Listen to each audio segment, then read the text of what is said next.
Hello everybody and welcome back to Lost Odyssey. I'm Chocolate Milk and we are returning to the next area in the Crimson Forest here, the kind of temple-ish area. Now that door has just closed, so we can't get any farther until we manage to open it up again. Now as you walk onto these white tiles, you'll notice that the rumbling starts and a huge rock comes down. I nearly dodged that. So just be wary when you're walking because all three of them will have those stones. There's usually ledges on one or both sides. And with that rock, there's a statue in the way, and what we have to do is we have to not pull. Why am I pulling? What?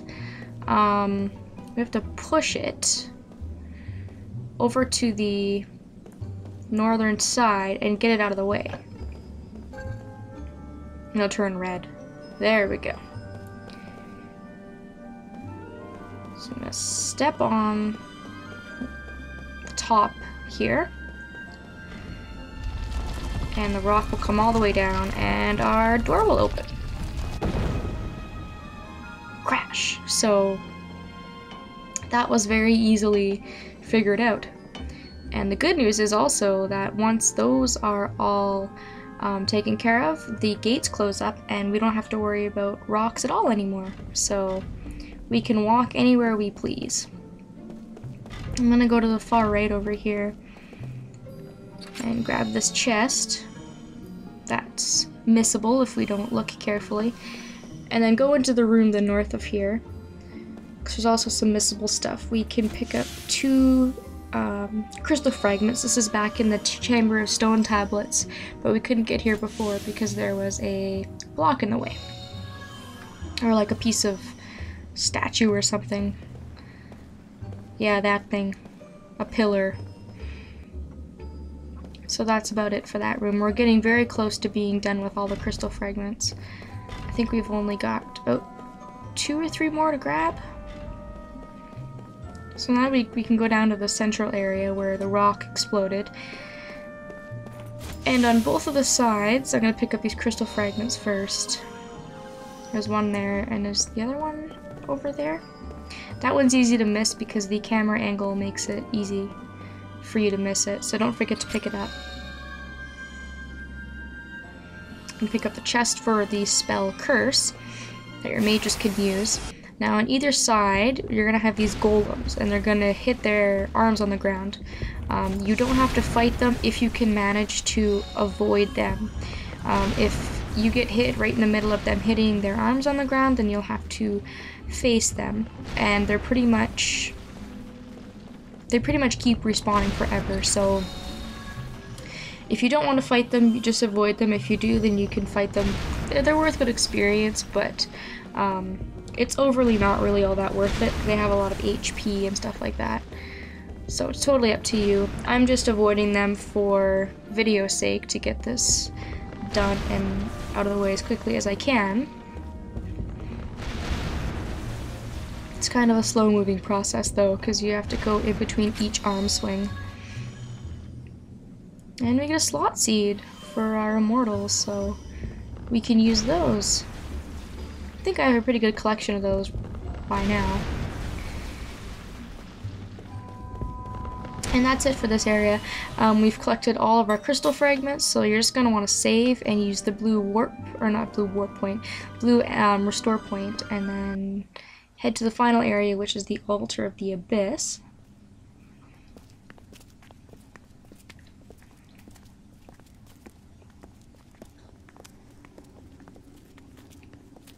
And look at that.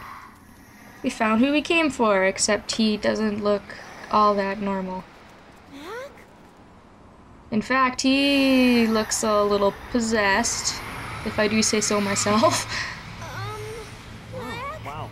Puberty's weird. And it's funny that he's wearing 2 shoes, but yet he lost a shoe in the forest. It's almost like he just had like an extra shoe kicking around.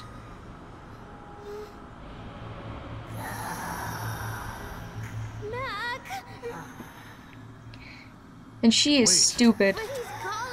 Mac, Yep, let's just go towards your cursed brother who's calling your name in his creepy possessed voice. I hate children sometimes. She's just asking for trouble. Yeah, and there she gets her trouble. So because of her dumb ass, we're forced into a battle that I'm sure we would have been forced into anyways. But it's just a little bit of extra, because now we have 2 kids to take care of instead of 1. So this is our, God, I've lost track, 3rd boss battle, I think, in this game. So we just have the 3 to start out with for this battle. You can see that there's 4 tentacles. Tentacle C has Cook, so you'll want to destroy that tentacle first because it will zap her HP. Seth and Kym should focus on 1 tentacle, and then Jansen should focus on another.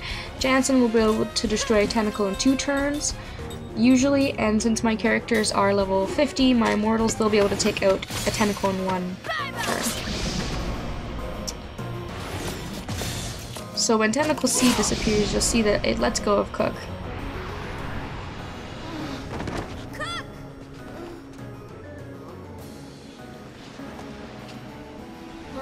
And then she'll join us for the fight. Now, she can help Jansen with a tentacle. They can both attack it with magic. And that should be close to getting 1 tentacle on 1 turn. So now I've only got 2 left. What I'm going to do is have my attackers attack the last 2 and have my mages defend. I'm going to do that for a particular reason.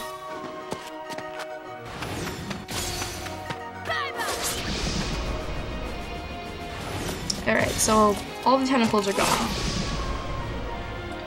And then you'll see this happen. Where Mac actually is released from the possessed floating cloud thing, and he'll attack you himself. The problem is that you do not want Mac to die. If he dies, it's game over. So look to see if anybody has black magic. If not, defend. And you're looking for the black magic spell Sleep. You're gonna have to put Mac to sleep or paralyze him or do something to get him out of the way so that you can get back to the miasma there that's behind him and finish that off. So hopefully Jansen or Cook can put Mac to sleep. Alright, cool, Jansen did. So we can see with Cook, she'll actually go back to the miasma. I'd rather be safe than sorry and just waste 1 turn, just to be double sure. And now you can actually attack the body of the miasma, and it's only got 930 HP, so we finished that boss battle off as well.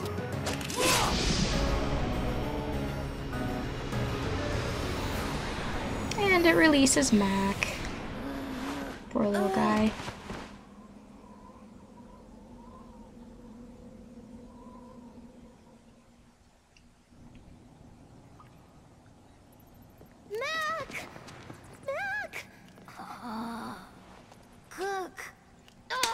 Ooh, that's gotta hurt. Dummy.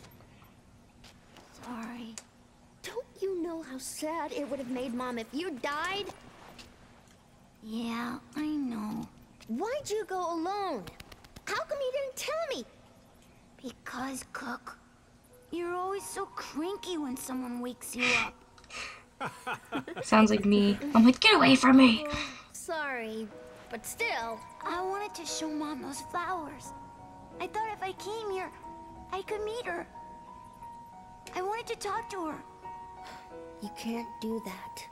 Mom's And Cook, dead. being the sensible one of the 2, will just go up and straight tell him and be a total bitch about it.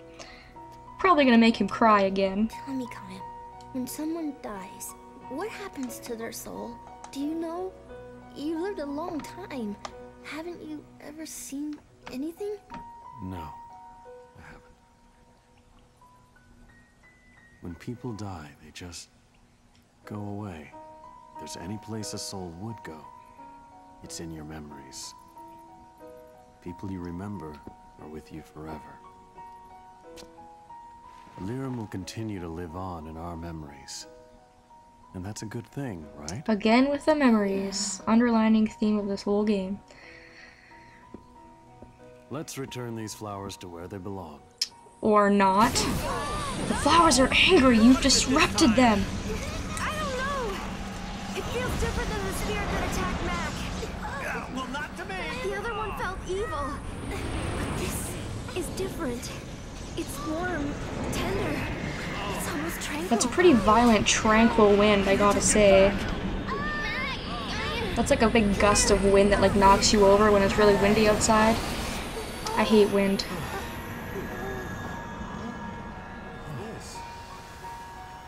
What?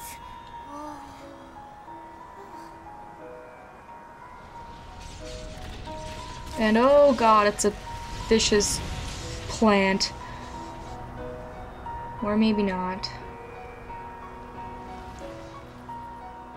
It's the only actual good plant in this whole completely possessed forest. What is this?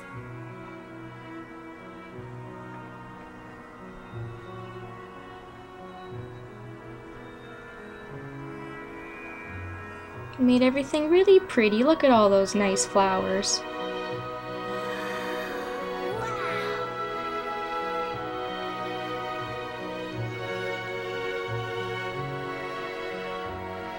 Lots of flowers. Too bad if you're allergic. It's a miracle. This is a miracle. It's Mom. Yeah. Oh, there he goes crying again. I knew it. I just knew it. I knew that was gonna happen. She felt us. Mom, look. We're doing fine, Mom. Mom, I'm gonna go find Grandma. I'm gonna grow strong like Kime. It's warm. The warmth of her soul. Lyrum's brought us a miracle, Kime. Miracle. Always keep you in our thoughts, Lyra.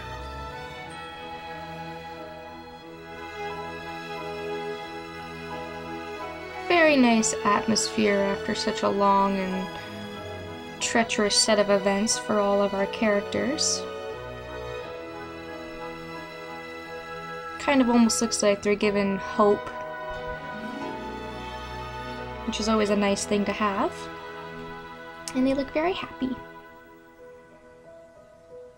And this scene actually concludes the ending of this disc. So they're going to ask you to save while you prepare to save discs. So I'm going to save, and then I'll see you guys in the next video when we get to disc 2.